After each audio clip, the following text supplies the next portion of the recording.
you're going to see some legislation. But see, we don't have that issue in the state of California, do we? Because of what Alicia said, some of you maybe haven't followed Jim's career. He was the youngest San Jose City Council member ever elected. He was on the County Board of Supervisors, which is where I had a chance to first meet Jim. He was a state assembly member, and now he's in the Senate. He's the head of the Senate Select Committee on Mental Health.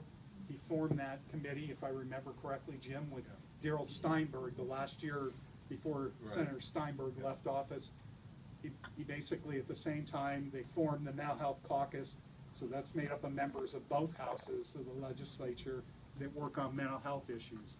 This guy is the lead person in the state of California on mental health issues, and I've been told that by people up and down the state.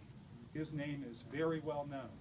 But what some of you might not know is Jim's a Nami member.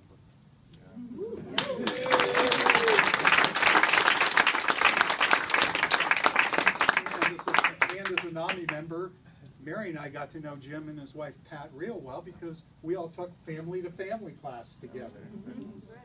Yeah, I took the, what was it, the 6-week or the 12 week. 12 week. Yeah. From Lily. Yeah. Lily and Mike. I was just talking. Oh, no, not from us, but No.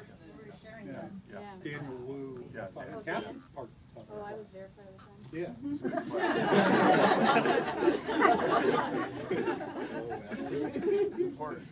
So Jim not only talks the talk, he walks the talk. You know, he's been very good on mental health issues. And as a friend of mine used to say on another committee that Mary and I are on, it's a wards-based committee. And I always remember each year when we meet and there's some applicants and you look at them, there was a person that used to say, "You mean that person hasn't gotten an award already?" So Jim deserved this award a long time ago, and we're very happy that what we know in Santa Clara County, the folks in Sacramento and California NAMI recognize. And so we just want to thank you, Jim, for all the work that you do. And we're really happy that you do.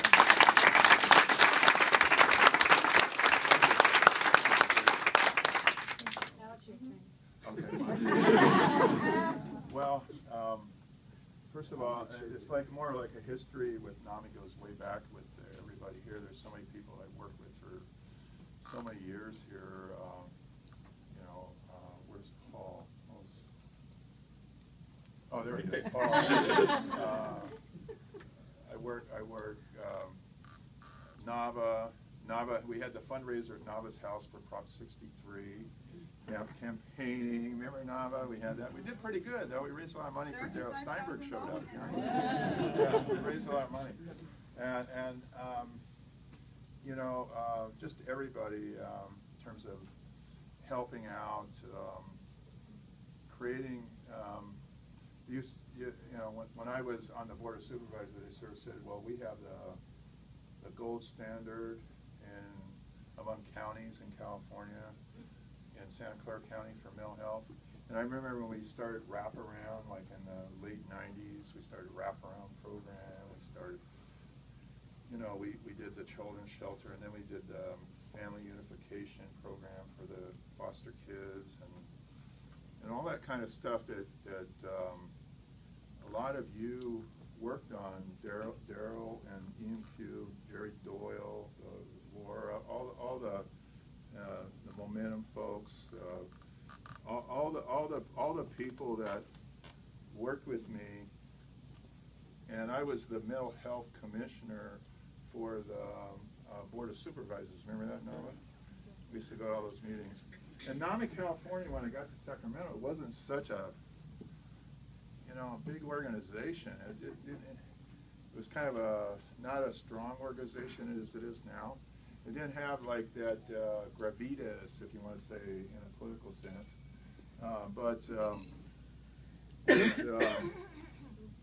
It slowly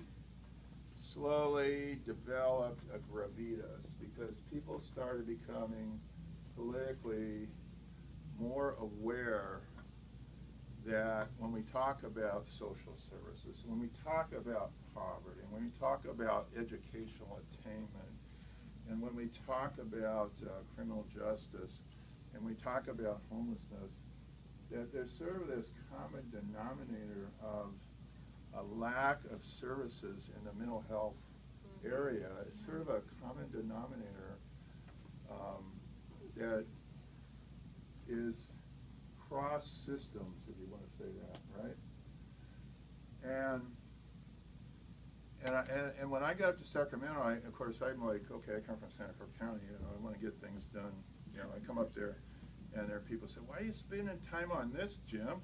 There's no political constituency for people that need help in the mental health area. There's no big political action committee, the mental health PAC or whatever. You're going to be this do-getter up here. You're going to be a do-getter. And I said, no, you're wrong. When you come up here, it's a journey, and it's going to take years, but I'm going to continue this journey. And I had the most vetoes of any bill for Arnold Schwarzenegger. You guys know that? The one bill got vetoed 4 times. It was the most vetoes of any single bill done by Arnold Schwarzenegger. In other words, I worked real hard, got the Senate and the Assembly committees to adopt this bill.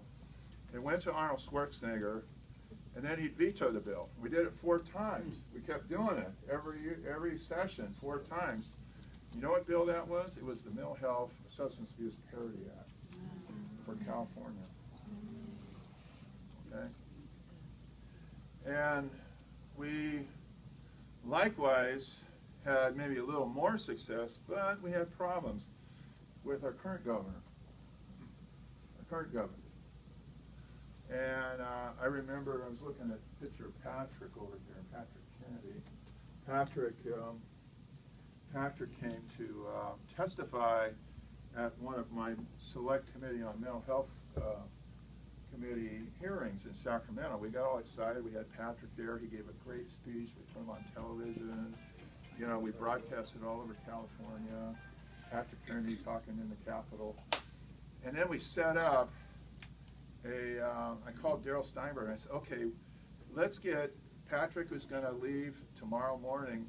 Let's get Jerry Brown, you, Darrell Steinberg, me, and Patrick Kennedy together for breakfast and talk about mental health parity and substance abuse issues. And so, like, weeks before Patrick came, we set this up. We set up Jerry Brown, kind of a breakfast with, spend an hour with just us. And so Darrell showed up, Patrick showed up, and I showed up. We got stiffed by Jerry Brown. He didn't show up. So I went to his chief of staff and I said, you know what happened? She goes, yeah, I heard, it's embarrassing, And I said, no, it's not embarrassing to us. It's tragic. It's not an embarrassment, it's a tragedy. That we have to have the governor become more engaged on the subject. And it seems like there's some kind of barrier. And what I find among legislators is the same thing you find. You find the same barrier, right? Stigma. They don't want to talk about it. And the reason I know this is because when I present these bills and I talk about mental health, some of the members are very silent, quiet. But a lot of times they'll come in like one did and says, Jim, I want to talk to you about something, and I go, what's that? He says, oh, I'm having this terrible time with my sister. I go, okay, tell me about it. So I kind of have a couch in my office. I don't know if it's legal. Can I do that, Darrell? I don't have a license. But this has happened over and over, okay? And the member came in and she said, well, my sister is drug abuser and she has this bipolar condition. And I says, well, are you sure it's bipolar and drugs and all that? She says, well, we think it is. And I go, well, has she ever had anybody medically diagnose it? No, not really, but some program they said that she did. And I said, well, where is your sister? And they said, she's 2 blocks away on the K Street Mall, walking up and down with a bag and a basket. She's homeless, walking up and down 2 blocks away from the Capitol building. And my mom and I are scared that something's going to happen, she's going to get hurt. And I said, okay, let's see what we can do. So Sacramento Crisis Mental Health helped us, we got some help. But can you imagine, like, and I think Republicans, Democrats, current members of Congress have come up to me while they were in the legislature. One member, right-wing Republican, never voted for any of the mental health thing. Finally, she came and she said, well, I need help. I need your help, you know. I don't know how to do this. You know what helped me with those members? I'll tell you, I didn't know what to do until I had the family-to-family training. Because I think family-to-family training gives you a sense of how to deal with that kind of stuff. So that's why, you know, just telling you a little bit about why Nami can help with people deal with this. I'm giving you this, sort of these personal stories. You can see my name and my numbers, you know, my legislative record and all that. But you don't see this part of it. So what happened is, I went to Daryl and I said, Daryl, these guys are afraid to talk about this stuff in the hearings that we have. We have these hearings, you know, and you're out in the public or on television and everybody's watching all over the whole state.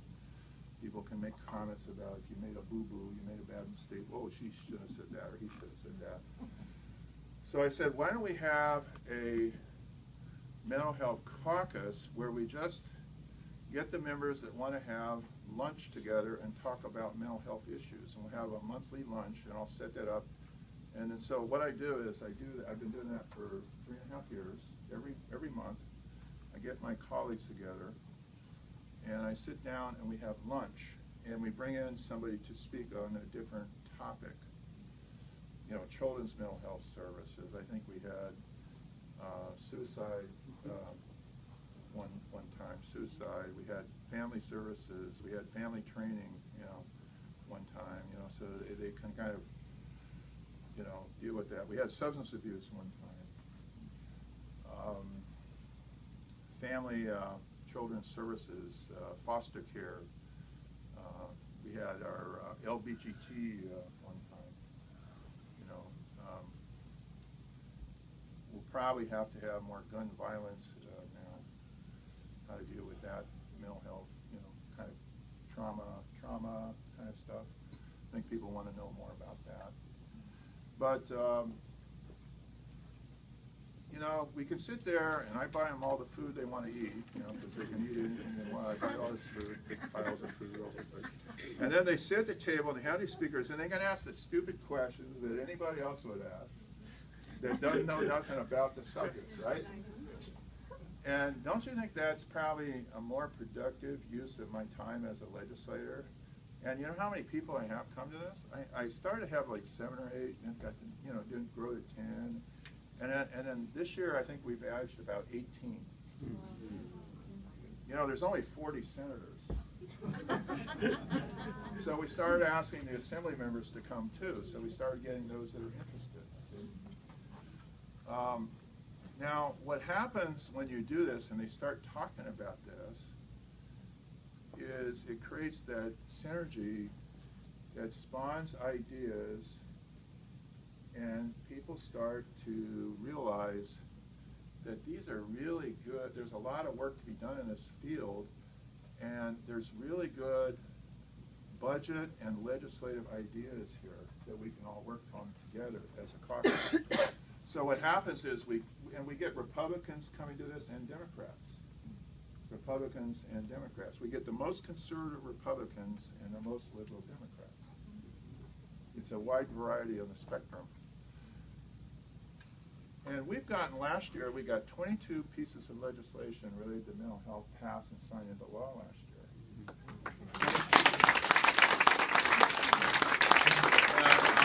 And this year we're working on about 15 pieces that are still alive. And we track them, by the way. We track all the bills. You know, like here's the mental health, and you do too. Nami, California, their groups all track this. And we're tracking bills. And so we're like getting to a point. We're getting to a point where free, unlimited, funded, fully funded access from somebody that's homeless to somebody that's a billionaire can get mental health services in California, that they can get full mental health services, they can get full substance abuse treatment, that they don't have waiting periods, that we fully fund staff development, we forgive, there's a bill that forgives student loans that people take to go to school, that we get the schools developed so we can build our workforce of staff, trained people, that I'm working right now on bringing the schools, Bob, talked to Bob Nunez, my former superintendent, Eastside High School District, bringing the schools and the mental health community to do mental health programs in the schools so we get counseling in the schools. I have the 2 bills. Last year I did 2 bills that dealt with training of police officers. It's now mandated, required for the academies and the field training programs. It's required, and they have a training regimen. We worked on suicide prevention. You know, all those kinds of issues are, and there's my wife, Pat. She's here. What do you call it? Is anybody not a member of NAMI? We have to go talk to who's the membership person. That's a membership. Yeah, talk to the membership. Sign, yeah, pay your dues. But it's not, when I do this stuff on the mental health stuff, it's not really about me or me getting an award. It's about getting this momentum going so we can get some of those goals on. We can get mental health parity. We can get the funding. You know, we can push for it in a bigger way. And that's why I do it the way I'm doing it. I'm not about getting credit for everything I'm doing. See. In fact, it's better to have some younger person that's going to have a 20-year legislative career do the bill than maybe somebody my age, right? Because you want that person in there for 20 years to kind of keep working on the mental health stuff. You know what I mean? And, you know, and we even got Evan Lowe. I hope he's there for a while. And Evan's doing some mental health bills now. So that's kind of my approach. And I hope you agree that we all have to support politically and otherwise those members that do that, because it's important that we do. And I'm going to have Jerry Brown attend a breakfast on mental health. That's my goal before this year, this summer. We want to have him come. Where's the NAMI conference this year? It's in Burlingame. Oh, maybe we can get Jerry to come and speak. You want me to invite him to speak? Yeah, let's get the governor to come to our conference, right? Yeah, we talked to Jessica. We can. Yeah, let's get Jessica to. We can say, Governor, can you come to the NAMI conference? Because Jerry Brown has yet in his career as governor to even talk once about mental health issues. And getting back to what I said in the beginning, you all know, you all experienced that, right? So we still have a long ways to go with even some of our leaders. So let's keep working. I appreciate all the work you do, and then we're going to keep fighting and keep trying. And failing, we're going to fail. We're going to pick it up, and then we're going to win a lot. We're going to get more and more wins. And we're 3-3 now, and the Warriors will win tomorrow. That's kind of like where we are in mental health. We want some, we want won some, but the last the seventh game, we're going to win, right? Yeah.